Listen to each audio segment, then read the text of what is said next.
Thank you very much.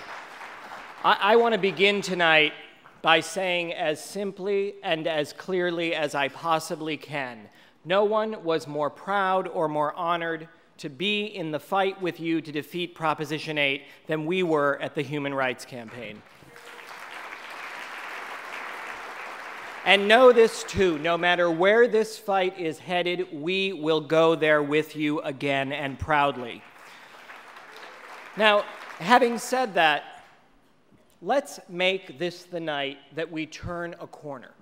When we turn our sight more toward that which lies ahead of us than that which is behind us. When we begin the process of turning our collective pain into our collective power. You know, we often compare our modern-day struggle for civil rights with the great civil rights movement. We draw inspiration from heroic civil rights leaders like Julian Bond of the NAACP, who is here with us tonight. He has been an outspoken and passionate advocate for his full support of marriage equality.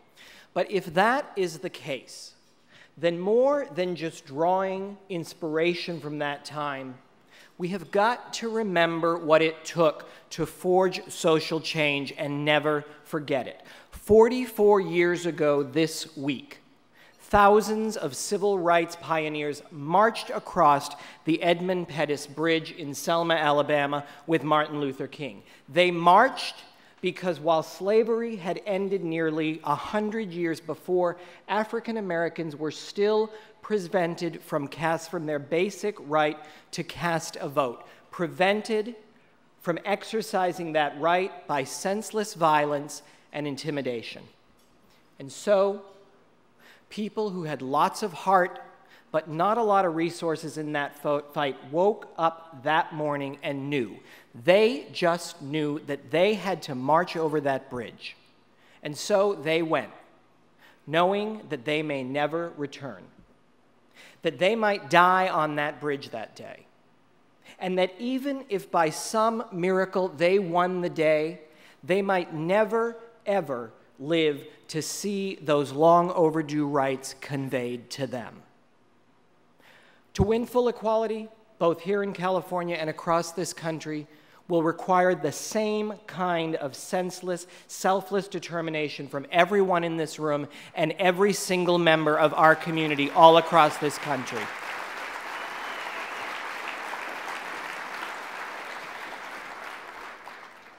In this modern-day civil rights fight that we find ourselves in, everyone in this room are those same selfless, trailblazing pioneers. So at the Human Rights Campaign, we are more committed to being in a part of the fight in California every single year until we win this fight, and so much each of you. Now, if you need any greater inspiration to do that, just look around you at who is here tonight. Senator Dianne Feinstein is here with us tonight. She is a woman.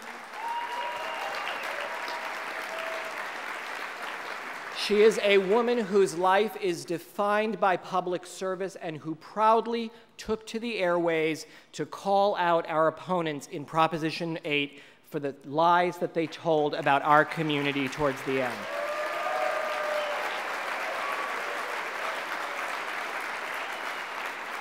Mayor Villaraigosa, who you just heard from, has always stood with us and wears his support for our community like a badge of honor. John Duran, who we honor tonight, John Duran has made our equality his life's work, and we have benefited greatly from that commitment. And Bruce Cohen and Lance Black are here with us tonight. They labored long and hard to tell the story of Harvey Milk, but not just to tell that story, but to leave LGBT Americans with a lasting legacy and a gift that turned out to be a masterpiece. And Bruce Bastian is here with us tonight. He was one of the largest funders of the fight to defeat Proposition 8.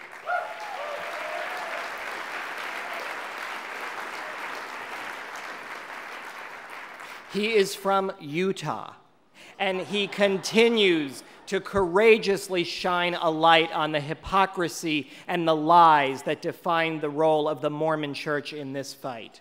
He understands more than anyone I know that the fight for our rights does not stop at our borders. What is happening in Washington has everything to do with you here in California, and what happens in California influences the entire country. That is why nearly half of the $4 million that HRC sent to California came from outside the state of California.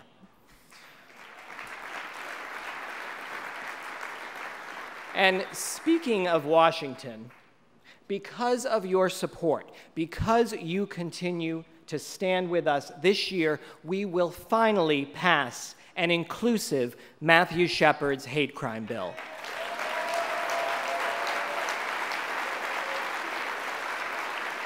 Now, you think that's going to be easy?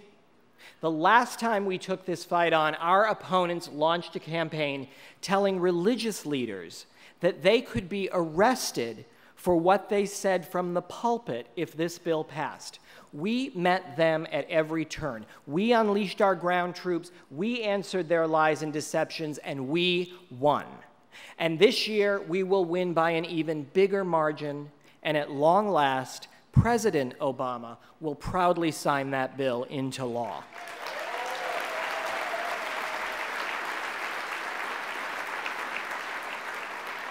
And then we will finally pass an employment non-discrimination bill that includes gay, lesbian, bisexual, and transgender Americans.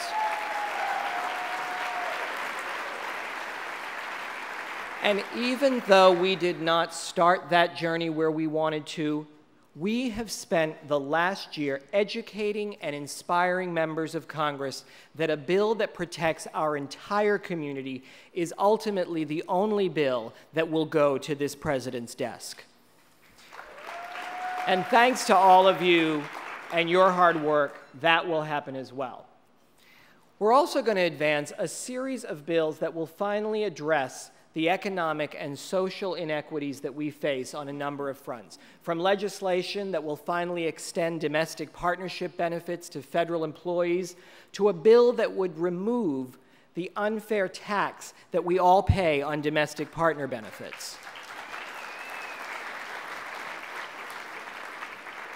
And because we all worked so hard to elect Barack Obama, he now has the opportunity to enact a number of executive orders that would bring down the barrier to HIV-positive people coming into this country, or reinterpret the Family and Medical Leave Act to cover same-sex couples. And we're also going to continue to invest in improving the lives of our community right here in California through programs at HRC like HRC's All Children, All Families. It's a program happening right here in Los Angeles County that makes it easier for same-sex couples to adopt children and become foster parents.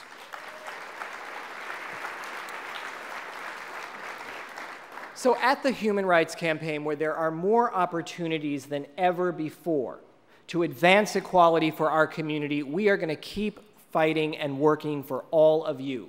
And here in California, as we await the Supreme Court's ruling, we know this much. They may create a steeper mountain for our opposition to climb, or they may shock us all and find a way to wash away the mountain of majority bias once and for all. But whatever they do, know that we will be here with you again and again for every single fight until justice is finally served in this state.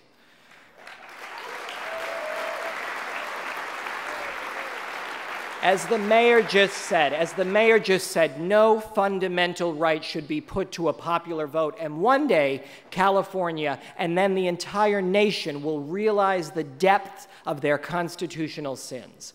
Now, following that march in Selma, Dr. King spoke to his supporters. In that speech, he said, "I know you are asking today, how long will it take? How long will prejudice blind the vision of men? How long will justice be crucified? And how long will the truth bear it?"